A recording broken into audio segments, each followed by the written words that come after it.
Who are you? What do you do? Where are you from? Tell me about yourself. All right. I'm Lori Garcia Sander. I am living in Eaton with my husband, Eaton, Colorado, and I am running for House District 65. Okay. The reason I'm running is because I just think I can make a change in Colorado. I was a public school teacher and principal for the last 25 years. I Yeah. retired at the end of 2023. Okay. And had really just planned on working in our family orchard and helping my husband with his small business and kind of figuring out what was next, maybe volunteering at the library in town. And an opportunity came open to run for public office, and I've always been a public servant of some sort, and so this was just another step. Is this your first time running? It is. For anything, for any public office? Well, yeah, since high school. Okay. Yeah, so you yeah. did like student council or student something? council, Okay. and that whole thing. I've been involved in Weld County politics for close to 20 years, probably. I just started, as a precinct committee person, showing up to our local Republican Party meetings and getting more involved in volunteering on campaigns and helping with summer parades and all that kind of fun stuff. Got involved at the county party level as a district captain and have done that for about 5 or 6 years. Okay. And I enjoy the political process. I enjoy educating people about the political process and helping them learn how to make a difference in their communities, whether that's, the local town board or the county party or the state party. Right. So. And then what's kind of some of your background, and did you always know that you wanted to go into politics, or is this a recent development? And also, were you approached by someone who said, hey, you should do this, like, we want to encourage you to do this? Or did you just notice, like, hey, our country's kind of falling apart a little bit, and you just felt compelled to do it? So no, I never thought I'd get into politics. Okay. That said, I think I always, you walk the talk, and you just live life to the best that you can. Mm-hmm. You help other people learn, and being an educator, I think that was always kind of my passion, was just helping people learn about whatever, the world around them. And what subject did you teach? So I was an elementary teacher. Okay, so kind of a little bit of everything. So a little bit of everything, and then I also taught English as a second language. So when I went through college, I got my degree in English, and that's kind of where I started. I thought I was going to teach high school English, and gravitated to the littles, and taught English as a second language, kindergarten through 12th grade, actually, at one point in time, and so you I did enjoyed teach some teaching. high school. I did. Okay. Yeah. And then what was that, English specifically? English as a second language. Okay, Mm-hmm. gotcha. Yep. Yep. So teaching kids who, had just arrived in the country, basic English, basic, grammar and functions of the language, syntax, how to read and write, at the high school level. So are these mostly immigrants that you're teaching, if it's a second language, or? So at the time that I did that, and that was about 20 years ago, they were students who were coming from other countries, and they were enrolled at Loveland High School or Harold Ferguson High School. Gotcha. And I am curious, did someone approach you, or multiple people approach you, about running for office, or is this something that you came to on your own, just seeing the state of our state and our county and our country and all that type of stuff? Maybe a little bit of both. I think for the last 10 years, maybe, just in my involvement with different political campaigns, I've been involved enough to know, as a citizen and then as a campaign helper, been involved enough to be able to advise people, hey, I think you should do this, or I think this would be a really great talking point, or, when you're talking about education, here are some talking points. And a few people would always say, well, when are you going to run? Yeah. And it was like, me, no, not. I really like being the guide on the side, the person behind the scene. Right. But, like I said, when I retired, it was kind of unexpected, but... You're too young to retire. Oh, my goodness. It's clean you can't living. retire at 35. Yeah. Oh, my goodness. You're nice. No, good clean living helps. I stay out of the sun. I wear a big hat.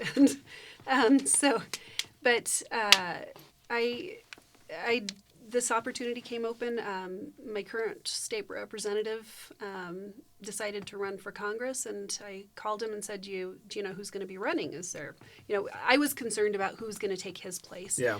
And I said, do we have somebody? Because that's kind of always been, where I come from is, do we have somebody to run for school board? Do we have somebody who's running for town council? We got to find our best people. Let's Right. interview them and talk to them. And Yeah. and so when I talked to him about, do we have somebody? He said, no. How about you? And that was. And how long ago was this? That was December-ish. Okay. Yeah. Yeah.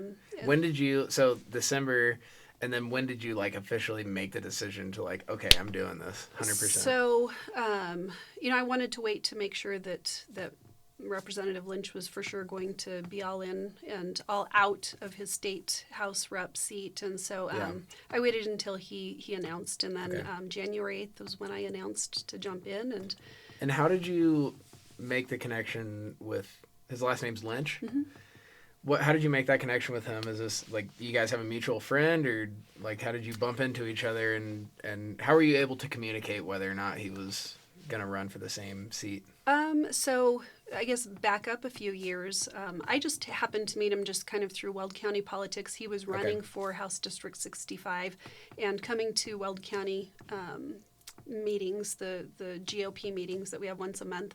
And then he showed up at a parade in Eaton where I live, with his campaign shirts, and he was looking around, hey, does anybody want to wear my shirt? And he passed out shirts and was like, sure, I'll put one on because, I'm there just to support the party and the candidates. Right. And from there, it just, I started talking to his wife, and we just kind of got familiar with each other, I guess. Yeah. It wasn't, a fast friendship or anything, just kind of continued to get to know him. He asked if I would be his proxy if there were meetings for the Weld County GOP that he couldn't attend. And so I said, sure, I'm happy to do that. And, just communicate with me what you'd like, me to share. And so, I would say I became kind of his proxy for the Weld GOP, but also, if I had any questions or suggestions about legislation that I saw coming down the pike, I'd be able to text him and say, hey, I got a question about, and he always would get back to me. And I felt like he was a pretty good representative for our northern Colorado area. Good. Yeah. So for you, it's District 65, is that right? Mm-hmm. What are some of the issues or concerns that you have? I guess, what are some of the things that you want to accomplish or do while you're in office? And how would you use your power to make District 65 a better place? Mm-hmm. So I think a couple of the things that I think are most impactful for House District 65 are the oil and gas industry and small businesses and agriculture to an extent. House District 65's core population is Windsor. That's the biggest municipality. And then Wellington, Eaton, and Severance are right behind that.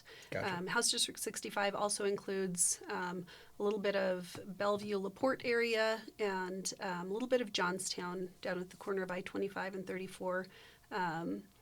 And so, there's definitely, it's mileage-wise, it's a pretty spread out district. But small businesses and business in general are pretty important to this district, and then oil and gas and agriculture. So those are three big areas that I think I need to focus on as a representative for House District 65. Yeah.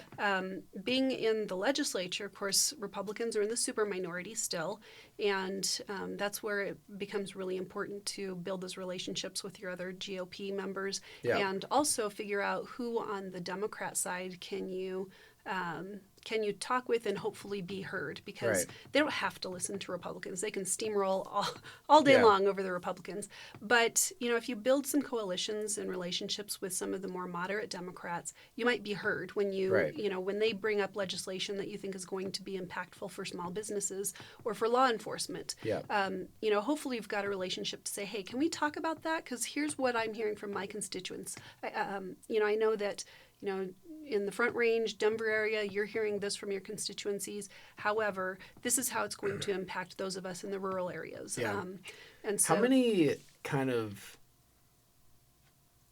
breakaway Democrats are there in the House in Colorado? Or not breakaway, but more just like even willing to cast a vote in the other direction? Like, how many people are there that are swayable? Yeah, really? that's a good question. I would say, I now that I mean, you can't say the exact number, but like, yeah, I would say there's, from what I observed this last session, there's a good handful or more that might be willing to listen, at least to the other side. If not, there's some representatives on the Western Slope who they also care about agriculture and oil and gas, and it matters to their constituencies, and so they're more likely to listen to Republicans.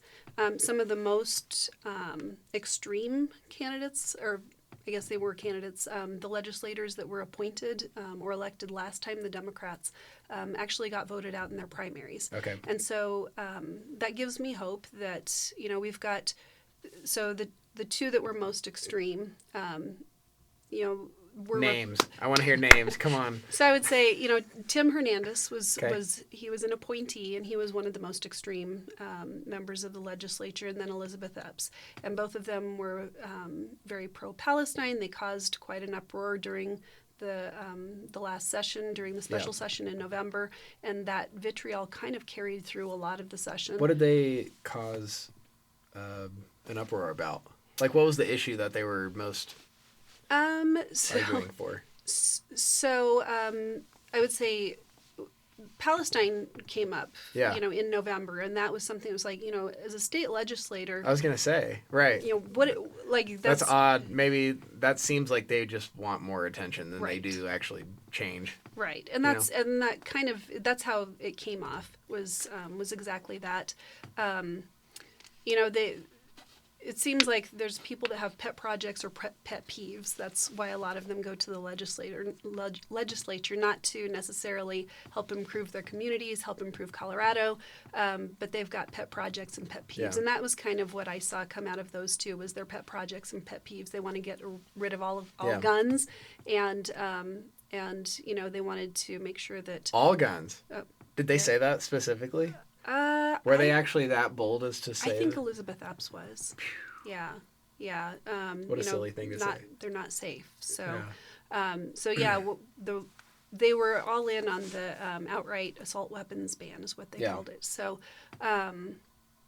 those were two of the most extreme, and they both got primaried, and they both lost. And they've been replaced by Democrats. They're in solid Democrat, strongholds, but they were replaced by Democrats who I see, one of them is former military, he's got a family, he owns a house, he owns a vehicle.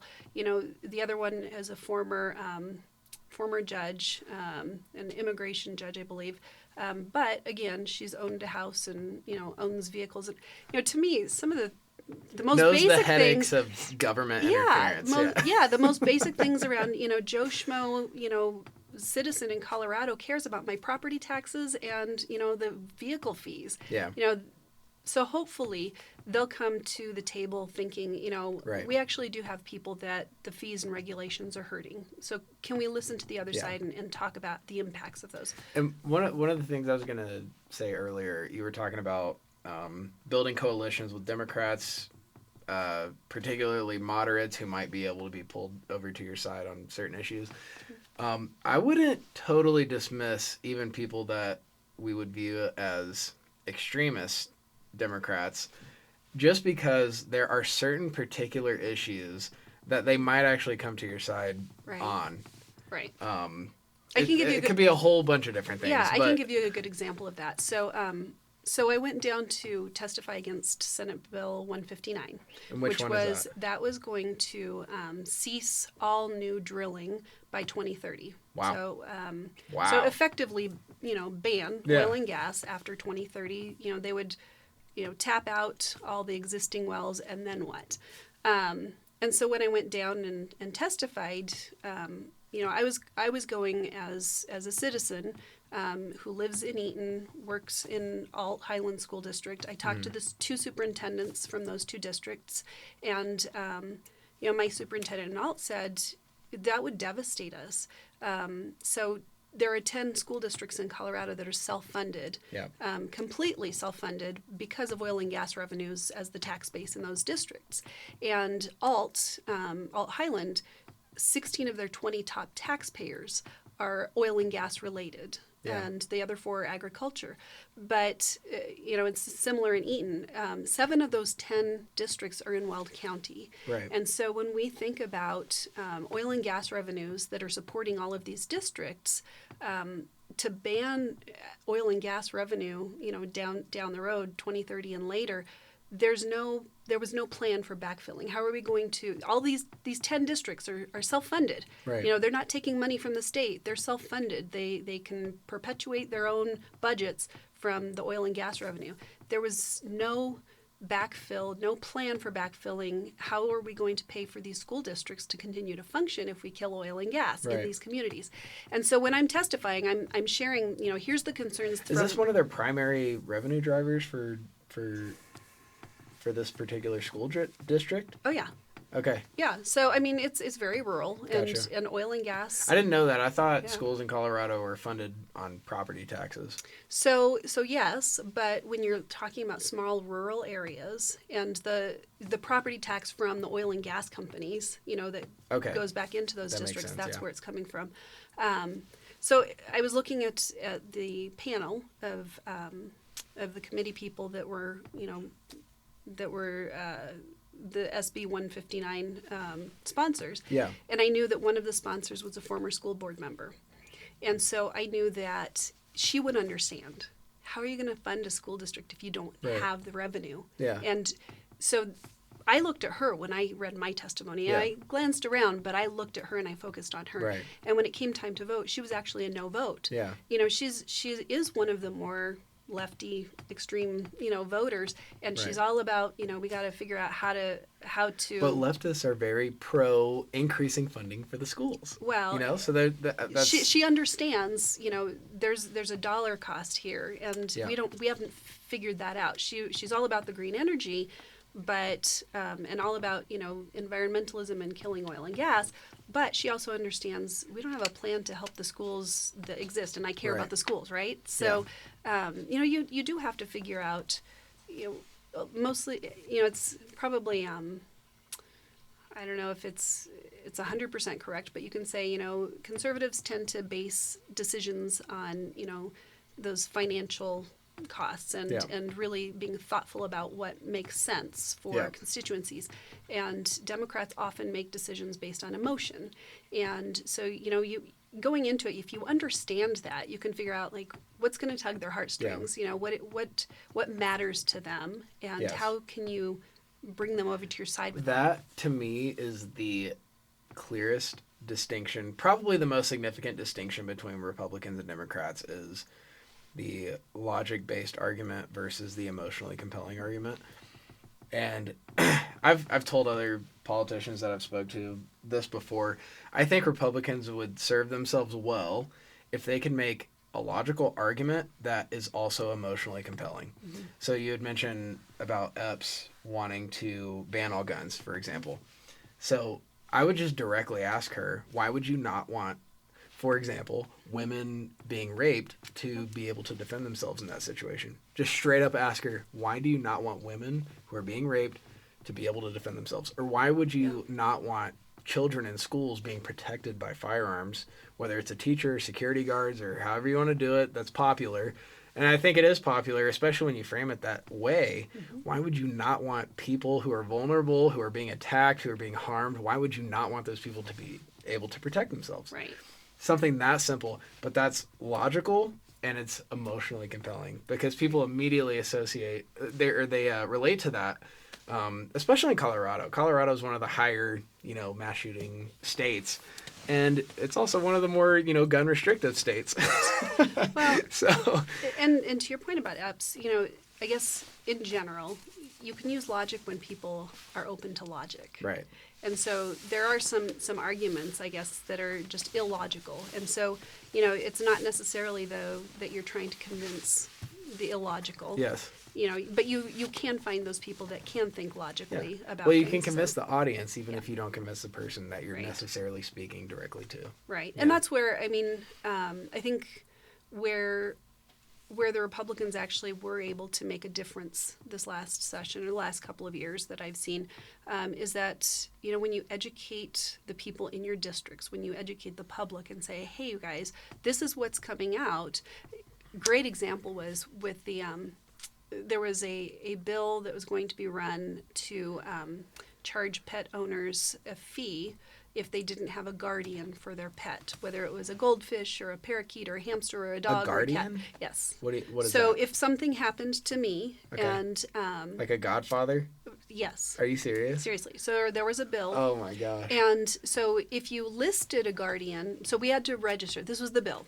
You would have a registry from the state. You register, I just got a hamster. I'm going to register Huey with the state.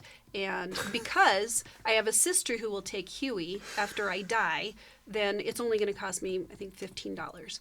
But if my sister's like, heck no, That's I'm as not much going to. as the hamster cost. Right.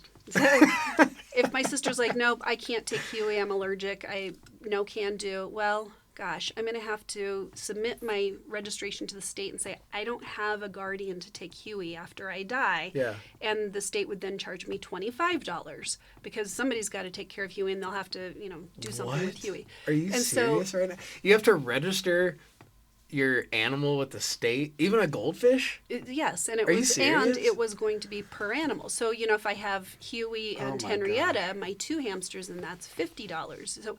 So anyway, this was a proposed bill. That is so That got out ridiculous. there, I've never, there was what? so much backlash. Yeah. People, were calling their legislators and calling the sponsor that was going to run the bill, and it really backlashed. So, when you educate people and say, this is Right. the crazy stuff that they want to make us do, because, it's going to add fees, regulations. Yes, nobody wants, the poor dog to be left at the pound because somebody So didn't that have one an was owner. killed. But yes, so, the backlash By killed it. majority? So it didn't even get run. So, Yeah, okay, good. even before it got to the floor, that got killed because there was such an outcry of, this is ridiculous. Like, this is way government Yeah. overreach. Oh my gosh. So yeah, when you That's educate so people insane. about here's the bill that's coming out, a lot of times people don't realize how much the citizen's voice Yeah. can can Well, impact that. And what's really crazy is that it must have been a very vocal bunch of people that were like, what are you doing? This is so silly. I didn't even know that was happening. That's crazy. And I follow politics, not necessarily local politics super closely, but I'm politically active. I never heard about that. That's crazy. Yeah, I can that send is you so the link. It was insane. it That was- could have happened. It could have happened. The fact that it even was brought up Yeah. was just like, and that affects everybody. It wasn't a Republican Democrat thing. It was just that's just crazy. Yeah. Like, what else are you going to tax? What else are you going to charge us for just Right. living life? Yeah. Wow. Yeah. Oh my gosh. Okay, so I have to ask you, did you watch the debate with Biden and Trump? I did. Yeah? Yeah. What were your thoughts on that? So a couple different thoughts. One thing, kind of after the debate, I was driving home and I was listening to a radio show that was talking about it, and a guy called in because the radio personalities were talking about how great Trump did and how terrible Biden did, and all the conversation around that and the reasons. But a guy called in. He said, "I didn't watch it. I just listened to it. Yeah. I thought Biden did okay." I Really? was shocked. Wow. So yeah, that was interesting. I watched it and I thought Trump did a pretty decent job of showing a lot of restraint where he could have, and probably in his previous campaign might have mocked the president. Yeah. On his blanking out, on his wandering off on answers, and he did at one point say, "I don't even know what he just said." Right. But other than that, I thought he showed some really good restraint Right. on not attacking. Because I think remember- that was something that a lot of people were waiting for him to attack, and Yeah. the media would have gone after him for that. Well, in 2020, that was one of his mistakes, is that he was because here's what the media did. He was so vicious towards Biden, which was, I thought, valid and justified, but what the media made it seem, and how people a lot of people perceived it was that it was this bully basically bullying a guy who can't really defend himself an old mentally. guy, a grandpa, like he Uncle can't Joe. mentally defend himself. Yeah. Which, by the way, if your argument is that this guy's a bully and this other guy is just like a vulnerable old man who can't really defend himself, that to me is reason enough. Like that, you shouldn't be voting for this person if they can't defend themselves verbally. Yeah. But anyway, that was the 2020 argument. But this year, I think you're exactly right. I think the perception was that Biden just imploded. I think it was a freaking train wreck. I don't know if you saw the Vegas betting odds. Trump went for, after the debate, it was the next day or the day after, Trump went from 51 to 54%. So a significant jump, but not like crazy. 51, 54. But Biden went from 37 to 19% in Vegas. Wow. Yeah. Wow. That's insane. And actually, Newsom made the biggest jump. He jumped like, I don't know, 8 or 9 points or something. Wow. That's significant. But, dude, it was so crazy. It made me actually sad for our country because I'm just watching this. I'm like, this is the president of the United States. And I already knew that he had pretty significant cognitive decline. But when you see it on that big of a stage and just, this is prime time. This is like the moment to shine, and you just crumble and fall apart. Like there was nothing that he was saying was made any sense. I think what it really shone a light on, and I think what a lot of people have said before and since, is there are so many signs of dementia and Alzheimer's there. It's really sad. And, not only is it sad for those of us who have Alzheimer's and dementia in our families, and you can see those signs of, the blank stare and the wandering and sometimes coherence and then other times incoherence. Yeah. It's sad for a country because, everybody else in the world was watching that too. And what are they thinking about, the strength of U.S., the strength of U.S. as an ally, the strength of U.S. as, a superpower. And that's worrisome considering the decimation of our military, the decimation of our reputation in the world as, that shining light on the hill that is a force to be reckoned with. That's really concerning. Right. It just, you mentioned on, the world stage, our reputation on the world stage. Obviously under Biden, you have Ukraine and Russia, you have Israel and Palestine, and all these things, and potentially even China and Taiwan. You never know, that could happen as well. But it just seems like things are escalating globally. Mm-hmm. Under Trump, you didn't have that, and I think the reason is because he was a feared leader. And when he would say things like, "I'm going to bring fire and fury if you do this thing, and I'm going to nuke you," and he would just say like this crazy stuff, but people were like, "Wow, this guy's nuts! Like we shouldn't mess with him." I remember there was one particular event in Iran where Trump assassinated General Soleimani, and of Iran. He was the number 2 guy in Iran, the top general. He killed him, and everyone, the media, the left-wing media, 96% Democrat, they were saying this is going to spark World War III. What is he doing? He's insane. What a lunatic.